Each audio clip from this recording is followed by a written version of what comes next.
What was interesting with us is we built our business model around selling to institutional buyers. Hmm. So what's unique about that is, we did about 150 deals in 18 months, and not a single one was sold to a local flipper landlord.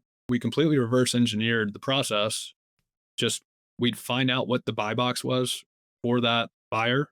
We'd Mm. verify how much they were paying. We'd hear through the grapevine who was wholesale friendly, and we would literally snipe that buyer and find out exactly what they wanted.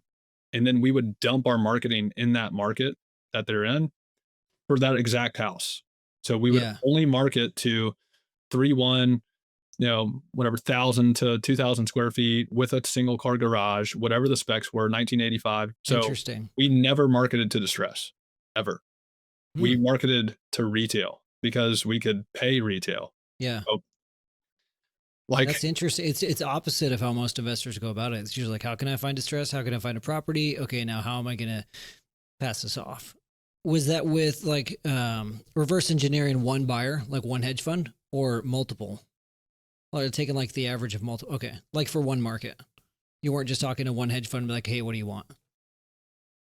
yeah, before we'd go under contract, we'd send it to them and they would give us an offer before we even put it under contract.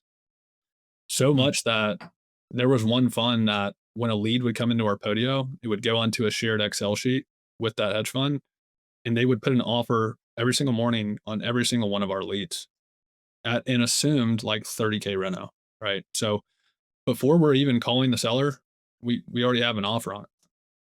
Interesting. It was Yeah. wildly reverse engineered. Investor base was built with a lot of the same methodology that we Hmm. used at Hawks Real Estate that worked. So some particular aspects of that are we do a great job of identifying buyers that will pay the most based on their transaction history.